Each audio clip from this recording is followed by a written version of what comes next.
Olá, meus irmãos, a paz de Cristo a todos vocês. Sejam todos bem-vindos à nossa Escola Bereana Online. Hoje, aqui, como você está vendo, nós não estamos presencialmente, mas você vai ter a aula do mesmo jeito. Hoje nós vamos estudar a lição de número 6, o Anticristo, dando sequência à nossa revista sobre os grandes temas do fim. Antes de eu chamar o nosso professor que vai ministrar a lição de hoje, eu quero pedir e reforçar para você que sempre nos acompanha aqui. Você precisa se inscrever no nosso canal, precisa acionar o sininho das notificações e não deixa de colocar o seu comentário, de fazer com que outras pessoas saibam desse vídeo e dessa aula através do compartilhamento. É importante que dessa forma você alcança outras pessoas que também querem estudar mais a palavra de Deus. Então nós estamos aqui para essa Escola Bereana Online com uma grande satisfação de darmos sequência nesse trimestre que tem sido fantástico no quesito aprendizagem bíblica e de temas que muitas pessoas fogem, mas que nós sabemos que a Bíblia nos recomenda estudar a profecia deste livro de Apocalipse e por isso nós nos dedicamos para nos considerarmos e sermos considerados como bem-aventurados. E hoje eu quero chamar para poder estar aqui ministrando para vocês. É a primeira vez que ele vai estar ministrando conosco na Escola Bereana e aqui iniciando na Escola Bereana Online. Ele que é pastor da nossa filial ADVEC Marco Aurélio. Eu vou chamar ele, também ele vai se apresentar aqui. Quero que você receba aí, através do chat, através dos comentários, com muito carinho, o pastor Vinícius Supeleto. Tudo bom, pastor? Seja bem-vindo. Tudo bem, pastor. Muito obrigado. Obrigado, pastor Tivanei, por essa oportunidade. Agradeço também ao pastor Ronaldo e aos demais amigos do meio do ensino da ADVEC que sempre contribuem para o nosso crescimento. Queria também deixar Amém. aqui um agradecimento especial ao pastor Cristiano, que é o pastor da minha filial. Amém. Então, pastor Vinícius, eu vou fazer uma oração e vou deixar aqui que você possa conduzir essa lição de número 6, uma lição interessante, uma lição que causa muitos equívocos por aí também, né? As pessoas às vezes pensam tantas coisas sobre esse assunto. Eu vou deixar você explicar aqui após nós orarmos. Pai, nós queremos louvar o teu nome, queremos te agradecer por essa oportunidade de aprender a tua palavra. Abençoa teu filho, que o pastor Vinícius possa conduzir essa aula com sabedoria, com discernimento bíblico e com a direção do teu Santo Espírito. É o que nós queremos te entregar neste momento, que haja um fluir da tua palavra, em o nome de Jesus. Amém e graças a Deus. Então, o público vai ficar aí com o pastor Vinícius. Uma boa aula para todos vocês. Gente, hoje a nossa lição é sobre o anticristo, né? Faz parte da revista do Grande Temas do Fim, pastor João Caetano. É a lição de número 6. O anticristo tem um apelo muito grande, né? Um medo muito grande sobre a figura dele. E uma coisa importante que a gente precisa destacar é que no próprio texto bíblico da lição já passa a mostrar que não é só um anticristo, né? Houve mais de um anticristo na história e eu vou abordar esse tema com vocês, por isso vamos para a leitura do texto bíblico básico.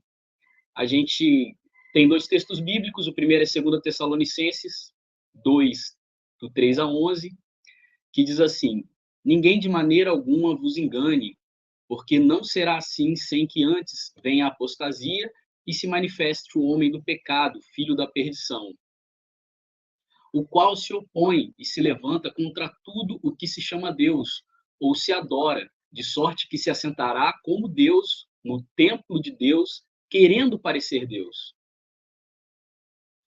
Não vos lembrais de que estas coisas vos dizia quando ainda estava convosco? E agora vós sabeis o que detém, para que seu próprio tempo seja manifestado. Porque já o mistério da injustiça opera.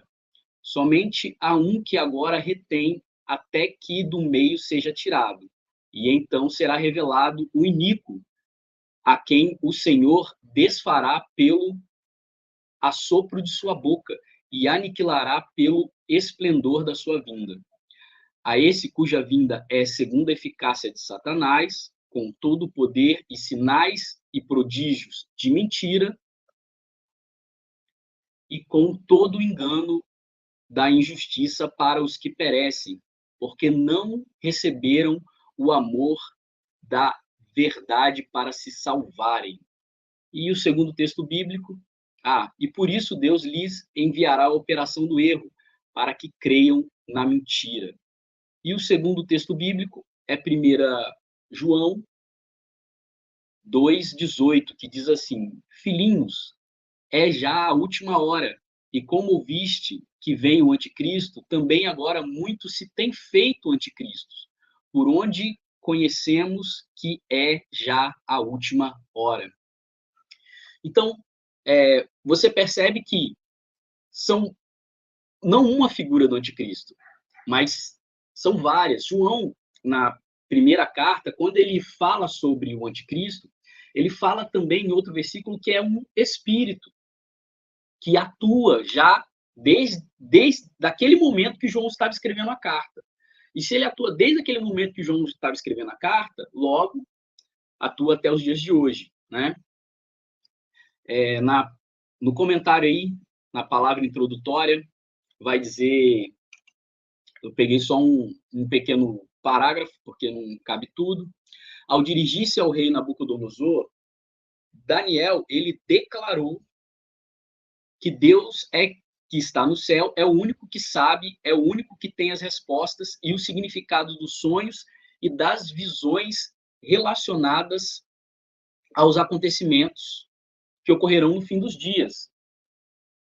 E Daniel declara isso por quê? Porque Daniel vai ter uma quantidade de visões sobre os fins dos dias e algumas delas envolvem figuras que a gente pode classificar como anticristo.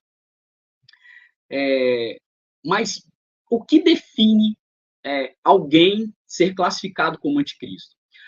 Esse termo foi usado apenas por João e foi usado apenas dentro da Bíblia, foi usado apenas por João e foi usado apenas na primeira carta que ele escreveu. Em Apocalipse, que também é escrito por João, a gente não encontra esse termo, mas a gente encontra a figura do anticristo. Paulo também se refere ao anticristo, mas como a gente viu ali em 2 Tessalonicenses, ele vai chamar o homem do pecado, o iníquo, o filho da perdição. Daniel também vai se referir a ele, mas não vai usar o termo anticristo. Mas pelos textos bíblicos, a gente percebe que tem uma conexão profunda. E o que seria, então, o que seria necessário para a gente classificar, olha, o anticristo? A própria palavra anticristo já ajuda a gente. Cristo, ele era judeu, e ele veio para inaugurar a nova aliança, permitindo que os judeus pudessem ter um acesso a Deus que eles não tinham antes. Os judeus, eles viviam de pequenos sacrifícios, para perdão de pecados, só que desde o Antigo Testamento fala que esses sacrifícios eles tinham poder para cobrir, e a intenção de Deus era apagar, era trazer o homem para um nível de conexão com ele bem diferente daquilo que os judeus da época de Cristo viviam. Jesus até falou sobre isso, né? Olha, vocês me honram com os lábios, mas o vosso coração está longe de mim. Ele repete uma frase que está lá nos profetas. Então, o anticristo, ele é alguém que detesta o povo judeu, é um antissemita e também detesta o povo cristão. Ele detesta tanto aqueles que têm o mesmo sangue de Cristo, porque são judeus, e detesta aqueles que creem em Cristo. Isso é uma característica fundamental para a gente definir, nossa, essa pessoa se encaixa no perfil do anticristo. Na época de João, talvez o anticristo mais famoso, né, foi Nero. Nero, ele martirizou Paulo, Pedro, em Roma. Ele também botou fogo em Roma e colocou a culpa nos cristãos. E para reconstruir Roma, que tinha passado por um incêndio, ele aumentou os impostos em todo o império. E ele avisou que a culpa do aumento dos impostos era dos cristãos, porque eles colocaram fogo na capital. Isso fez com que a profecia de Cristo, falando que e esse evangelho será pregado no mundo todo, e vós sereis odiados por todos, se cumprisse. O Império Romano começou, as pessoas que faziam parte do Império Romano começaram a odiar os cristãos com mais veemência, com mais força, né? Depois você vai ver outros imperadores que se levantaram e que tinham um ódio específico de cristãos e também judeus. Alguns odiavam o povo judeu de uma maneira que chegaram até pagar outras escritores intelectuais da época para falar mal dos judeus, para falar coisas dos judeus que a gente sabe que os judeus jamais fariam. Um deles, se eu não me engano, na Segunda Guerra Judaico-Romana, as revoltas judaico-romanas, um deles chegou a escrever que os judeus eles matavam pessoas gentias, porque não eram judias, né? Só porque ele não é judeu, então merece morrer. Se pintavam com o sangue da pessoa e usavam suas vísceras como cinto, coisa que o judeu jamais faria, porque a gente sabe que isso para o judeu é uma impureza. Depois ele vai ter que pagar os seus votos, os seus sacrifícios, para poder se purificar daquela imundícia que ele fez, né? Então a gente sabe que os judeus jamais fariam isso. Mas os imperadores, eles financiavam pessoas para aumentar o ódio contra os judeus. E isso também, essa coisa do antissemitismo é uma característica desse espírito do anticristo. Então, vamos lá, para o próximo slide. O surgimento do anticristo. Tá, então por que a gente vai falar sobre o surgimento se esse espírito já está no mundo há tanto tempo? Porque a Bíblia destaca um anticristo, o último, aquele que será o anticristo do fim, sabe? Ele é mais poderoso que os outros. Isso está escrito em Apocalipse, porque quando João começa a ter a visão da mulher que está vestida que está no céu, né? Ele começa a ter uma visão de uma mulher no céu, se não me engano, Apocalipse capítulo 12. Deixa eu só abrir aqui, só para não passar a referência errada para os meus colegas professores. Em Apocalipse capítulo 12, quando João ergue os olhos e tem a visão da mulher e do dragão no céu. Aí a mulher está prestes a dar à luz, o dragão está parado em frente à mulher, esperando a mulher dar à luz para ele poder tragar o seu filho, o fruto do seu ventre.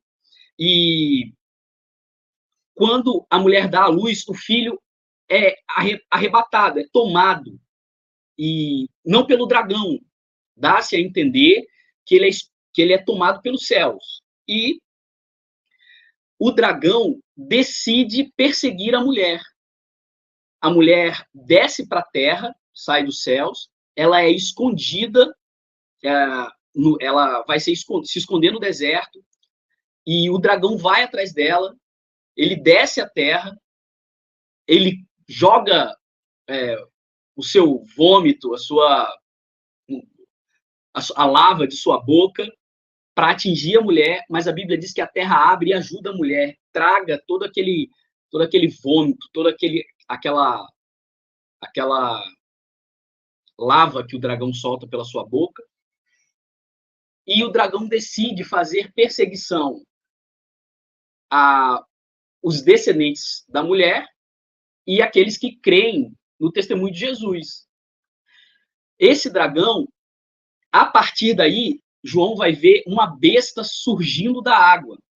E essa besta, é a primeira besta, ela tem um formato de vários animais diferentes e é extremamente feroz. O que vai fazer uma conexão com a besta vista por Daniel, lá no seu livro, que era o Império Romano. Aquela besta era o Império Romano.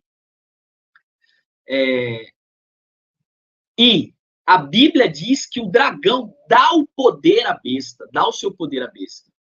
Por isso que a gente acredita que o último anticristo, ele vai ser mais poderoso, porque ele vai receber o próprio poder do Satanás, o próprio poder do dragão, para poder criar um império aqui na Terra. É interessante perceber que, em Daniel, a gente vê Daniel profetizando sobre os impérios que ele está, que vão vir, né? Como ele vê a estátua de Nabucodonosor, ele está no Império Babilônico. depois vai vir o Império Medo-Persa, e depois do Império Medo-Persa, o Império Grego, que Daniel não vai chegar a ver, e depois do Império Grego, a gente sabe que vem o Império Romano. Só que essa última besta, nas profecias de Daniel, parece que ela tem que existir também no último tempo, no tempo do fim. E quando João vai tratar sobre a besta aqui, dá-se a entender que essa besta tem que existir no tempo do fim. Então, esse último anticristo, ele vai ser um governante que vai, digamos assim, reerguer um império poderoso como o Império Romano. O Império Romano, na história, ele ficou conhecido como o império mais forte de todos, o que bate com a profecia de Daniel, porque lá era o animal mais feroz de todos, terrível. Os dentes de ferro, garras, se eu não me engano, de ferro também, ou de bronze, agora eu não me lembro, mas que ele despedaçava tudo lá nas profecias de Daniel. Então, esse Império Romano, que marcou história pela sua ferocidade, ele vai ser admirado por vários governantes ao longo da história. Vai ter governantes que eles vão adotar o título de César, por tanta admiração que eles têm ao Império Romano. Isso já mostra a vontade de muitos governantes ao longo da história de querer reerguer esse império. Um deles, Ivan o III, se eu não me engano, foi o imperador da Rússia, um monarca russo. Ele assumiu o trono ainda jovem, e ele mudou o título de rei ou de monarca da Rússia e começou a ser chamado de czar. Ele pediu para ser chamado de czar. Czar é um termo que significa César. Também os alemães começaram, o governante alemão começou a usar o título de Kaiser, que também significa César. Isso ao longo da história.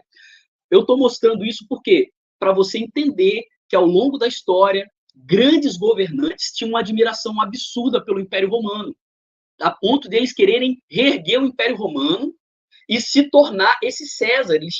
Alguns tinham esse sonho absurdo. E o anticristo, ele se encaixa nisso. Ele, de uma certa forma, ele quer ser aquele que vai reerguer um império tão poderoso como o de Roma. Nas profecias de Daniel, eu queria achar esse versículo aqui, ele fala sobre a destruição do templo. E quando ele vai falar sobre a destruição do templo, ele fala bem assim, e o príncipe do povo que irá destruir o templo, e ele, quando ele fala sobre o príncipe do povo, ele está apontando para o anticristo. E quando ele aponta para o anticristo, é o príncipe do povo que destruirá o templo. Isso já mostra para a gente que o anticristo ele vai surgir como um governante que vai, de uma certa forma, reerguer um império tão poderoso quanto o Império Romano, porque o povo que destrói o templo do Senhor no ano 70 depois de Cristo é o império, é o povo romano, é o Império Romano. Isso também pode fazer a gente acreditar que o anticristo, o último, do fim, ele pode ser de uma linhagem de romanos. Ali em Roma a gente tinha algumas linhagens mais nobres, né? Uma delas eu lembro o nome, que são os Sabinos, né? E Sabino é um sobrenome muito comum e que teve até brasileiros, tem brasileiros com esse sobrenome, né? Sabino, né? Teve o Fernando Sabino, que é um escritor português. Então dá a entender que a gente pode ser alguém que descende dos romanos, né? Eu citei uma família nobre, mas tem muitas outras famílias nobres entre os romanos. Só citei a que eu lembrei, né, do sobrenome Sabino. Mas isso, calma, tá? Se você tiver o sobrenome Sabino, isso não significa que você tem conexão com o anticristo, tá bom? Só significa que você, como muitos brasileiros e como muitas pessoas no mundo, são descendentes dos italianos, né? Como eu e minha família também somos. Então, vamos lá. O anticristo, esse último anticristo, ele vai surgir num momento específico, que é depois do arrebatamento. Isso está na nossa revista. E não sei se vocês já encontraram um arrebatamento ali dentro do livro de Apocalipse. Às vezes a gente fala pouco, a gente fala muito do arrebatamento lá voltado nas cartas paulinas, mas em Apocalipse descreve uma multidão de vestes brancas que chega no céu. E essa multidão de vestes brancas chegando no céu acontece num momento específico, que está marcado cronologicamente. A gente não sabe o dia nem a hora, mas dentro do Apocalipse, quando ele começa a abrir os selos, ele começa a falar primeiro selo, segundo selo, terceiro selo. Então, ele está marcando posições temporais. Essas posições temporais vai me mostrar o arrebatamento surgindo no sexto selo. E se você ler comigo o sexto selo, você vai perceber que a primeira coisa que acontece no sexto selo é um grande terremoto. É um terremoto de maneira tão forte que a Bíblia diz que todas as montanhas serão sacudidas e nenhuma das ilhas vai ficar no lugar. Então, é um terremoto de proporção mundial que vai sacudir o mundo inteiro. Além desse terremoto, no sexto selo, a gente vê... Além desse terremoto, a gente vê o sol ficando escuro, como um tecido de crina negra. Em algumas traduções está escrito como um saco de silício, que é uma areia bem suja, né? E a lua se torna cor vermelha. Isso são fenômenos consequência do grande terremoto. Não sei se vocês lembram, se é um grande terremoto que vai sacudir todos os montes e todas as ilhas, o que vocês acham que vão acontecer com os prédios? O que vocês acham que vão acontecer dentro da cidade? Eu não sei se vocês lembram das filmagens do 11 de setembro, quando as Torres Gêmeas caíram. Sobe uma nuvem de poeira tão grande, tão grande, tão grande, tão grande, que pode tapar o sol. Essa sujeira na atmosfera pode ocasionar o fenômeno da lua vermelha, né? Ou lua de sangue, que acontece periodicamente. E também a Bíblia diz que meteoros cairão na Terra, que os astros vão cair sobre a Terra, o que vai ajudar a levantar essa poeira. Dentro desse selo, que começa com essa destruição, a gente vai encontrar a multidão de vestes brancas, Apocalipse, capítulo 7, versículo 9. Aí vai aparecer a multidão de vestes brancas, que é de toda tribo, língua e nação. Se é de toda tribo, língua e nação, irmão, só pode ser igreja, porque Deus só tem pacto com a nação de Israel, com os judeus, por causa de Abraão, e com a igreja. A gente é arrebatado. Hoje em dia tem uma discussão, até gente muito inteligente, teólogo sincero, falando que eu não acredito mais no arrebatamento oculto. Por quê? Porque a Bíblia diz que todo olho verá. Essas pessoas confundem a primeira e a segunda vinda. E por que nós ainda acreditamos que o arrebatamento será oculto? Porque tem uma grande nuvem de poeira cobrindo tudo, por causa desse terremoto enorme. 2, a gente também acredita nisso, por quê? Porque num grande terremoto, pessoas sempre são soterradas e desaparecem. Então, quando começarem a falar bem assim, olha, cadê aquelas pessoas que eram da igreja e tudo mais, várias delas sumiram, eles vão acreditar que a gente foi soterrado, que a gente está debaixo da terra, eles não vão acreditar que a gente foi arrebatado, né? Isso já é uma interpretação pessoal minha, né? Não está no texto, mas eu ainda continuo acreditando, assim como vários teólogos da nossa igreja, que o arrebatamento para o mundo vai ser imperceptível, como Jesus disse, como nos dias de Noé, eles não perceberam até que veio a chuva. Dentro do arrebatamento, tudo destruído, vai surgir então a figura do anticristo, porque a figura do anticristo vem depois do arrebatamento. E o povo quer ter esperança.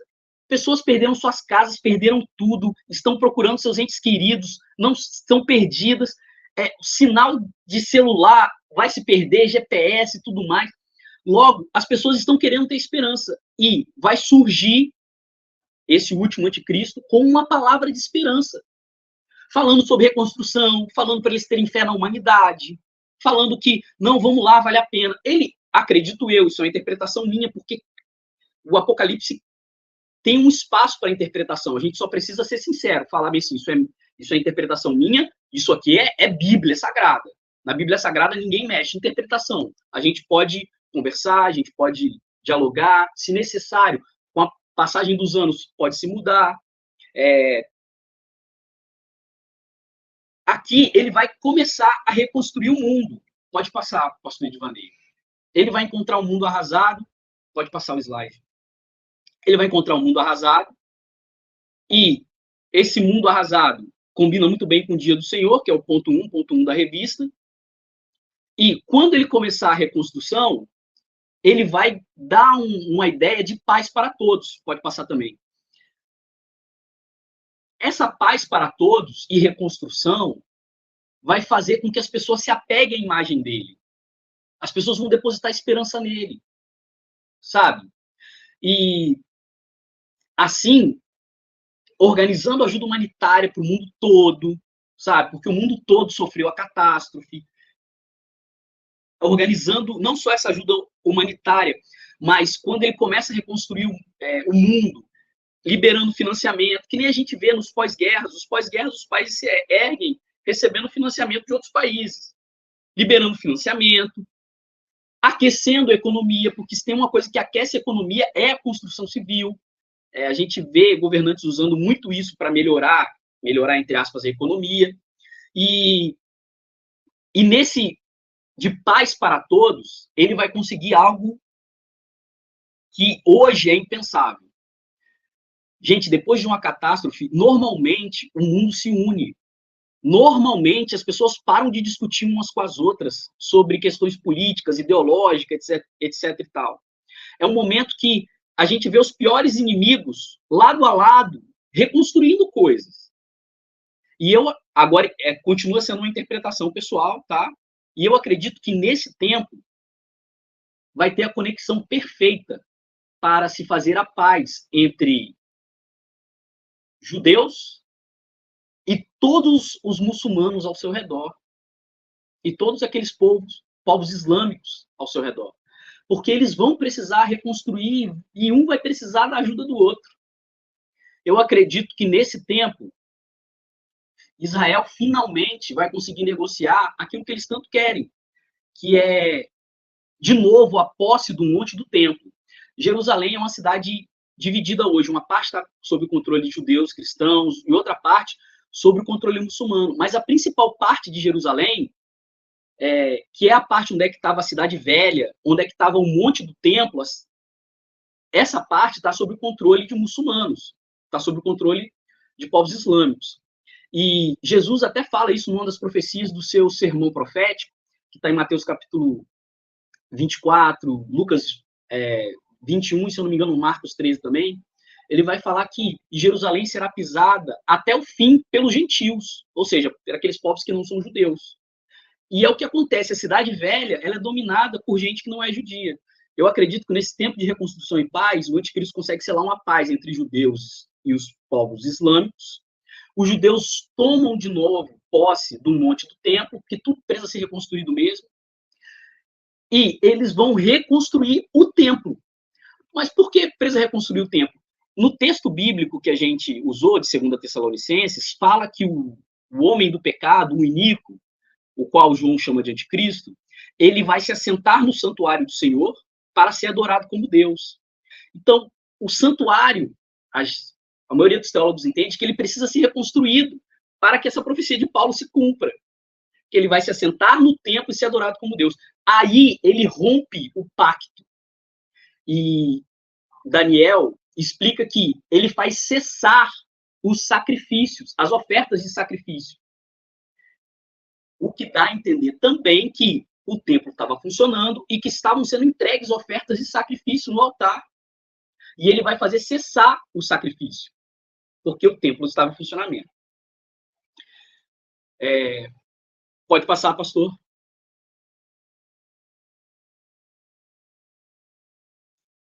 Assim, o anticristo ele se torna o cara dos problemas resolvidos. Ele começa a resolver um monte de problema. Em cima de quê? Em cima da catástrofe que a humanidade sofreu e que ele vai surgir como uma figura de ajuda humanitária, de esperança. E você pode pensar bem assim, mas, poxa, você acha que alguém criado na igreja, ainda que desviado, e tenha ficado, não tenha sido arrebatado, você acha que essa pessoa vai crer no anticristo? Você me desculpa, mas a minha opinião é que vai. Você vai querer ter esperança. A pessoa vai querer ter esperança nesse tempo. E só vai ter uma pessoa falando e repetindo muito sobre esperança e ajudando as pessoas. Ele vai conseguir conquistar o coração de todos. Eu acredito até que alguns judeus, não toda a nação judaica, mas alguns judeus vão até associá-lo ao Messias. Eu acredito que alguns judeus, não todos, porque se fossem todos, eu não acho que a Bíblia traria uma profecia clara sobre isso. Mas alguns vão associar. Por quê? A boa parte dos rabinos judeus, quando eles falam por que Jesus não é o Messias, eles reclamam da mesma coisa. Jesus cumpriu a profecia tal, cumpriu a outra profecia, cumpriu a profecia de Isaías. Jesus cumpriu uma série de profecias sobre o Messias, mas ele não. Uma que eles batem na tecla que Jesus não cumpriu é: Jesus não veio trazer a paz. E é engraçado que o próprio Jesus fala, né? Se eu não me engano, em Mateus, ele fala bem assim: ó, vós julgueis que eu vim trazer a paz, mas eu não vim trazer a paz, eu vim trazer a guerra, porque irmão ficará contra irmão, pai contra filho, filho contra pai. Ele, ele explica isso. E nós cristãos entendemos que a paz vai ser a segunda vinda de Cristo, que ele vai vir cumprir as profecias de um rei. A primeira vinda ele veio cumprir como profeta.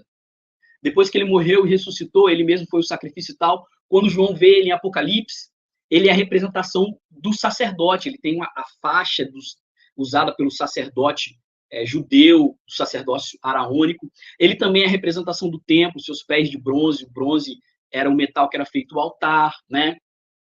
E hoje ele é o sacerdote. E João até avisa, né, que nós temos um advogado junto ao Pai, ou seja, ele intercede por nós diante de Deus, papel de um sacerdote. E Hebreus fala que Jesus é o sacerdote segundo a ordem de Melquisedeque. Hoje, Jesus cumpre o papel do sacerdote. Naquele tempo do fim, na segunda vinda, ele vai cumprir o papel do rei davídico. E ele vai cumprir as profecias relacionadas a um rei davídico que vai permanecer para sempre no trono. Mas, no momento, os judeus não creem em Jesus, por quê? Porque ele não trouxe a paz. E esse anticristo, ele vai conseguir a paz. Então, alguns judeus serão enganados, na minha interpretação. Pode passar, pastor.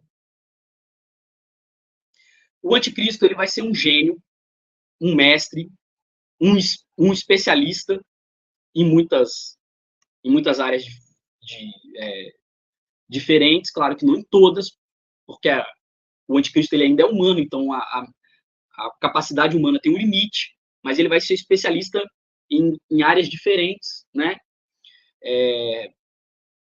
Como a própria revista diz. E lembra que eu falei lá no início que o anticristo ele é um espírito, e o próprio João, no texto bíblico que a gente leu, fala bem assim, ó, e muitos anticristos já têm se levantado sobre a terra. Então, só para ajudar a gente a identificar esse espírito do anticristo, pode passar, pastor. O anticristo ele vai ser um especialista, um gênio na intelectualidade. E já tem se levantado pessoas assim.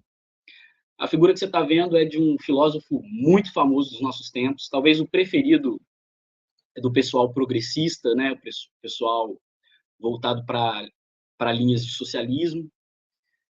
E eu conheço ele mais pelo apelido, né? O pessoal chama ele de Nietzsche.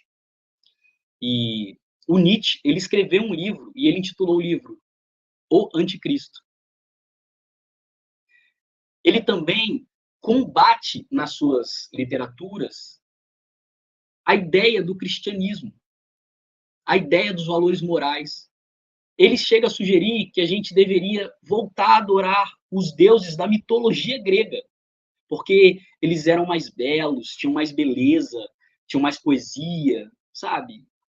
E ele é uma das pessoas, que, na minha opinião, que tinham esse espírito do anticristo. Por quê? Porque ele, na sua literatura e obra, ele combate o cristianismo. O anticristo ele também vai ser um expert, um gênio na oratória. Pode passar, pastor. Ele vai convencer multidões. Essa foto que você vê é de Benito Mussolini. Se ele não foi o inventor do fascismo, ele pelo menos foi o seu principal representante. Esse homem, ele era extremamente cruel. Para tomar o poder em Roma, na Itália, e botar pressão sobre o governante, se eu não me engano, acho que era um monarca, e se tornar primeiro-ministro, ele cria uma marcha Marcha dos Camisas Pretas. Ele dá camisas pretas para diversos homens e eles saem de uma cidade e vão caminhando pela Itália em direção à capital, de Roma. E eles vão matando, entrando, invadindo e matando qualquer pessoa que não concordasse com eles. Não estou falando pessoas que decidiu combater, que pegou em armas e falou, cara, não, pessoas que foram para a janela gritar contra eles. Não, eles matavam pessoas que não concordavam com eles. Eles mataram, estupraram e cometeram roubos e todo tipo de absurdo só para Mussolini chegar ao poder. Esse cara foi associado, ele se ligou a Hitler também. Foi um dos aliados de Hitler na Segunda Guerra Mundial. E ele, a palavra fascismo, remete a um símbolo do Império Romano. Ele era um desses caras que tinham essa ilusão de recriar o Império Romano, de reerguer o Império Romano. Então, para mim, fica muito claro que ele tinha o espírito do anticristo. Ele também combateu o cristianismo. Ele queria fazer com que o povo voltasse a adorar as entidades da mitologia grega. Da mitologia, me perdoe, porque a mitologia grega e a romana é muito conectada, né? Tem um sincronismo religioso muito forte entre as duas. Ele queria fazer que o povo voltasse a adorar o panteão romano, a mitologia romana. Ele queria que o povo voltasse a idolatrar e sacrificar ídolos. Ele mesmo era um cara meio místico, né? E ele era um cara extremamente cruel, extremamente cruel. O anticristo também vai ser um gênio, né? Na área da política. Por favor, pastor, pode passar. No 2.1.3 da revista, a gente vai ver que ele vai ser um gênio na área da política, e precisa. Se você estudar grandes governantes que tinham ódio de cristãos ou judeus, eles eram muito inteligentes nessa área, né? E a foto que você está vendo é de Antônio Gramsci. Ele foi um professor revolucionário, jornalista, italiano. E lembra do socialismo?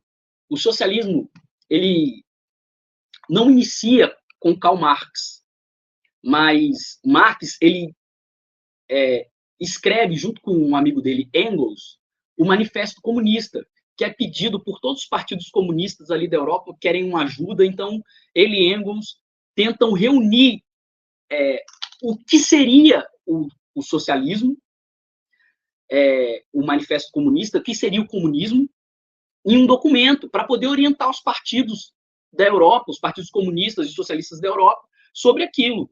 E ele vai escrever esse documento em várias línguas diferentes.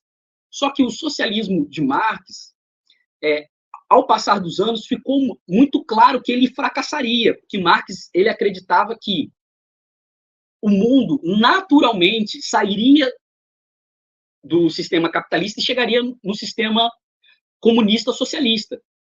Assim como, no passado, o sistema monárquico foi abandonado e se passou para o sistema capitalista, através da burguesia, que adquiriu mais poder e riqueza do que a monarquia. Então, foi uma transição natural.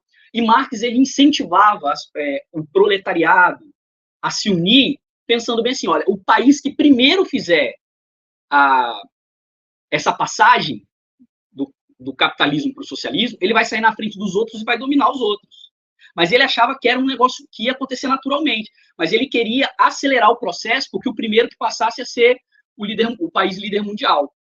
Só que isso fracassou e vai vir outros teóricos que vão tentar explicar por que o marxismo, ou seja, o comunismo socialista de Marx, deu errado. E dentro desses teóricos que vão se levantar para explicar por que deu errado, vai vir esse cara e ele vai ensinar uma métrica para se derrotar o capitalismo e se estabelecer o comunismo e o socialismo. O Antônio Gramsci, se eu não me engano, italiano, pelo nome, né? Talvez tenha nascido em outro lugar, mas eu sei que a maior parte da vida dele e obra marcantes foram na Itália. Ele vai dizer que para para eles poderem chegar no socialismo, antes eles têm que combater os valores cristãos e a família. Olha isso. Esse cara, na área da política, ele vai inaugurar uma filosofia de trabalho que os socialistas comunistas usam até hoje. A destruição dos valores cristãos e da família. Como ele abertamente falou que era um anticristão, eu posso considerá-lo um anticristo, ok? E na área da política, ele é usado até hoje. Eles não gostam de citar o Gramsci, mas ele é usado até hoje. Se você tiver contato com a obra dele, você vai perceber que os governantes de esquerda hoje usam muito a tática dele. Pode passar, pastor. Na economia. Bem, quando eu comecei a falar do anticristo e falei que ele era um grande antissemita, tinha ódio do povo judeu, você deve ter pensado nele, Hitler. E Hitler era um gênio também na política, em outras áreas, mas eu selecionei ele na economia porque ele pegou um país arrasado, que veio de uma guerra e estava totalmente destruído, um país quebrado. A Alemanha estava quebrada por causa da Primeira Guerra Mundial. Eles perderam a guerra e eles estavam muito mal das pernas. E ele, que lutou na Primeira Guerra, ele foi combatente da Primeira Guerra. Depois, ele se torna uma pessoa infiltrada dentro do Partido Comunista dos Trabalhadores. Lá, ele começa a absorver o socialismo e o comunismo e ele deixa de ser um infiltrado para começar a perceber que, opa, isso aqui tem um potencial enorme. E ele começa a pegar várias partes da doutrina comunista e socialista para criar uma nova doutrina, que é o nazismo. E o nazismo, a palavra nazi, significa nacional-socialismo. É uma doutrina que ele tirou elementos do socialismo e do comunismo. Ah, a gente pode dizer que Hitler era socialista? Não, a gente pode dizer que ele tirou elementos, que a base dele veio do contato com o socialismo e ele colocou mais coisas em cima. E eu acho que não pode dizer que ele é socialista, até porque, cara, ele reergueu um país, ele transformou uma nação que estava quebrada em uma potência mundial em poucas décadas. Esse cara, na economia, ele era um gênio. E, na minha opinião, contava com a ajuda do Satanás para isso, né? Ele convenceu muitas pessoas a fazerem o errado e ele fez a sociedade crescer o ódio para os judeus devagarzinho, até que quando ele instalou o governo dele, todos tinham ódio dos judeus e queriam perseguir e matá-los. E, graças a Deus, o mundo foi livre desse homem. Pode passar, pastor. Também no âmbito militar, o anticristo vai ser um gênio. Esse aí é o busto do imperador Vespasiano. Eu considero ele um anticristo porque em Daniel fica muito claro que o anticristo tem uma ligação muito forte com o sacrilégio no templo. E esse cara foi o camarada que, quando Nero começou a aumentar os impostos no Império Romano, com a desculpa de reconstruir Roma, da qual ele tinha passado por um incêndio que ele colocou a culpa nos cristãos, quando Nero começou a subir os impostos, começou a estourar revoltas em várias partes do Império Romano, inclusive na Judéia. Mas os judeus, eles não se revoltaram imediatamente, eles só começaram a ficar mais acirrados, porque eles tinham que pagar mais impostos. O procurador da Judéia, o cara que estava ocupando o cargo lá, que na época de Jesus era de Pôncio Pilatos, ele tinha que enviar o imposto devido para Roma. E o povo judeu não estava pagando. O que ele fez? Ele invade o templo, toma os objetos sagrados de ouro dentro do templo, o castiçal, que os judeus chamam de menorá, a mesa dos pães da proposição. Ele toma todos os objetos de ouro do templo e fala que isso aqui vai ser um imposto, vai ser enviado a Roma. Os judeus se revoltam, irmão. E essa revolta, os judeus vencem as primeiras batalhas. Nero percebe que, opa, o negócio lá na Judéia está quente, aí ele envia um general, ele envia o general Vespasiano para aplacar a revolta. Vespasiano consegue aplacar a primeira parte da revolta, Mas no segmento, os rebeldes começam a ir para Jerusalém, porque Jerusalém é uma cidade muito fortificada, fica no alto de um monte, tinha 3 muralhas diferentes, 2 e uma terceira que foi construída durante esse período.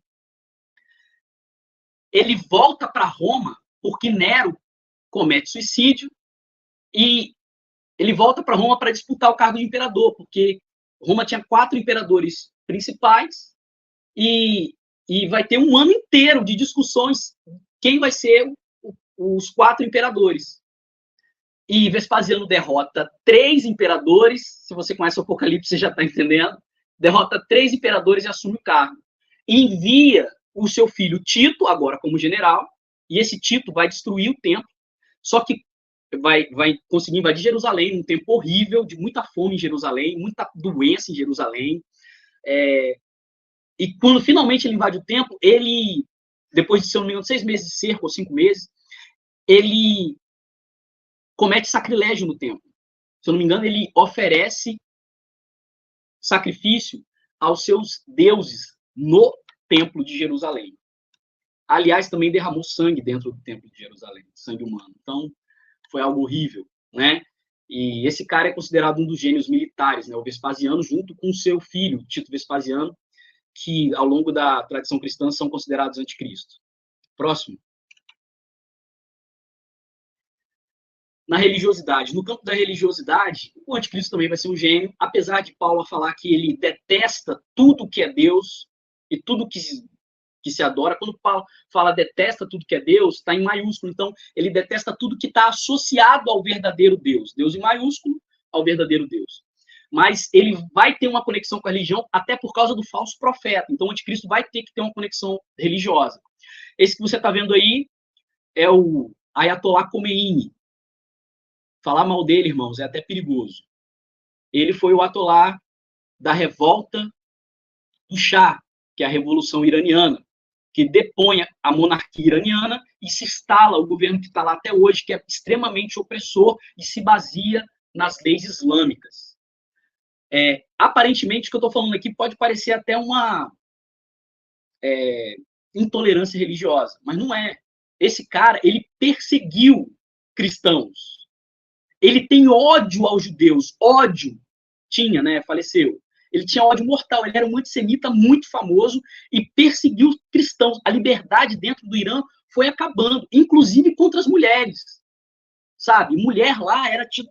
Até hoje, né?